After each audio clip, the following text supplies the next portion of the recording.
Girl, if you are here to see what's the tea, well, just go ahead and listen. You've already come this far, bitch.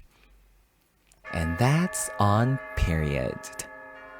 Welcome to Evangelism. My name is Eva Queen, and if you want to feel better while hearing the healing words of a tired ass showgirl, keep on listening. Drama, drama, drama. For as long as I could remember, people have always been drawn to it. Whether it's a new Tulfo episode, a Twitter scandal, or as simple as a gossip about someone you know, we all dig it. And I've observed that since the pandemic, emotions and issues are on an all-time high. It's so easy for people to get angry at something or someone. Technology has also allowed us to verbalize anger and assault people easily in 140 characters or less. There are more than enough ways to steer drama online, and we are all living for it. But you see, all these spectacles of emotions and drama do not affect us all the same way. Some of us can wing it, but a lot of us don't. And most people do not even realize the insidious after effects it has on their mental health. Have you ever wondered why some people can't seem to be happy? Now, before we go any further, I would like to make a disclaimer that everything you will hear on this podcast is for educational purposes and has the best intentions at heart. Any similarities to actual people or situations are purely coincidental. I just need to say it. And when I say drama, I am not here to talk about any specific person or event. So, girl, if you are here to see what's the tea, well, just go ahead and listen. You've already come this far, bitch.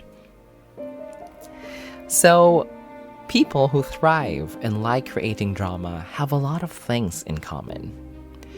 First, they are never quite happy with a lot of things around them. But instead, they seem to enjoy the drama of conflict. They get off on it. To the point that even if there are reasons to be happy for others or for themselves, they still find a way to sabotage it. Second, they create drama to give them an exaggerated sense of importance. Like it could feed a need to be seen or to feel relevant. They just seem to enjoy the attention. Third, they are the ones who always have quote-unquote standards. They see things black and white, like there is always something wrong. They judge behaviors and actions of people, disregarding the fact that we are all different in so many ways. They use the words self-respect to justify things for them, but are so quick to shoot other people down for it. And, well, we still have a long list of behaviors, but I'll cut it short for now. Lastly, these people love revenge. Revenge, that is the ultimate recipe to any successful telenovela as we know it, and these people apply it in their daily lives. What they don't understand is that in telenovelas, revenge ends when the main character gets, of course, his vindication in the end. But in real life, revenge only begets revenge. It creates an inescapable cycle of hate by giving another person more reasons to hate you and hurt you back. It's toxic, and it never ends. So, we'd like to understand, why do these drama queens do it? Dr. Susan Whitburn, Professor Emerita of Psychological and Brain Sciences at the University of Massachusetts, says that people who are constantly living in a state of crisis look for stimulation and diversion away from themselves in other places and people. So in other words, they use drama as a distraction to avoid having to think or do something about their own state of life. And we all understand that sometimes, it's easier to notice the problem in others than to fix the ones in ourselves. drama connects us with our emotions. As humans, we tend to be attracted to activities that engage our emotions, such as art, music. That's why we like watching movies, reading novels. So when people gossip or hear about the life struggles of others, we relate to the characters and how they are feeling, right? You don't you don't really get that kind of emotional attachment when you wash the dishes, or you sweep the floor, or you do your laundry. You get what I'm saying, right? And lastly, it has something to do with our brain. Research and studies on anger addiction tells us that when we get angry, there is a part in our brain that actually feels good about it. It's been confirmed that dopamine, the pleasure hormone, gets released in the brain's limbic system when anger gets us to a favorable response. Because sometimes being angry, it allows us to release our pent-up feelings. And also, it allows us to feel in control. Because when you're angry, well, you can get away with it. And that feels good in our brain. So now that we have dissected it, what are we gonna do about it? Right?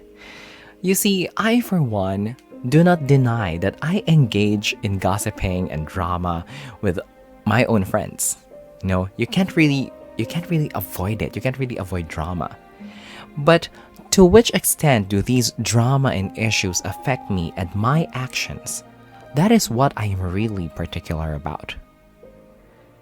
As a social animal, to have a functioning life, it is normal to establish your boundaries as a person when it comes to interacting and dealing with other human beings. And whether you like it or not, there will be other people who will not be okay with you and your boundaries. So what can you do?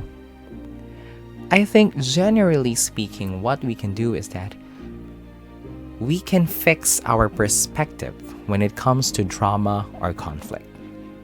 You see, conflict doesn't always mean drama. Let's start from there.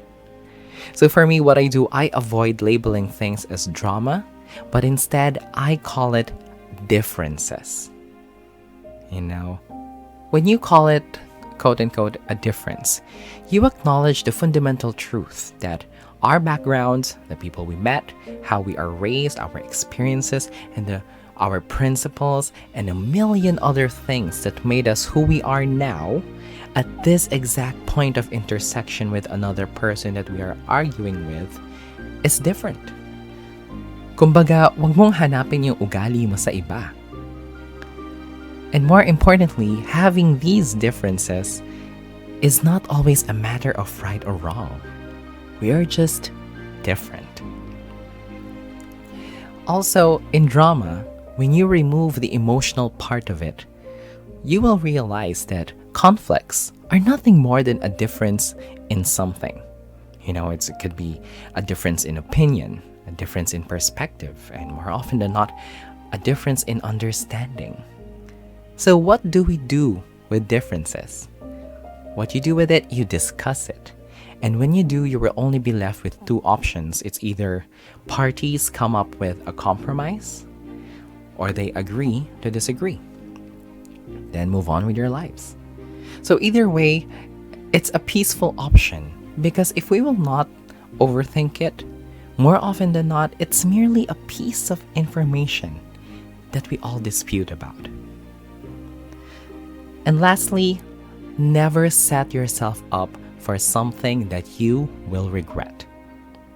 Before you send that tweet, before you say those words in public, always remember that anything that costs you your inner peace should only be for something that is truly worth it. You can choose to live your life to the fullest and in peace. So choose your battles wisely.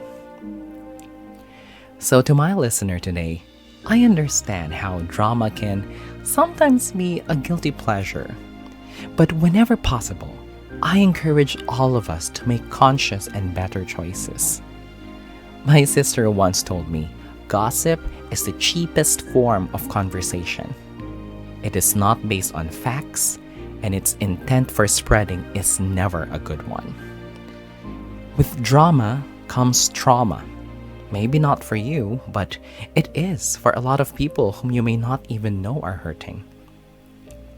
Drama also keeps people from their capacity to be good and be kind.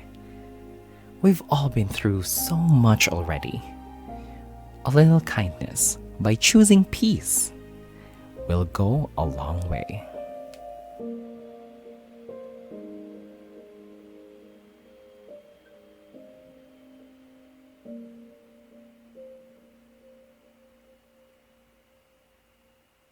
If you like the podcast, don't forget to follow and subscribe to Evangelism here on Spotify.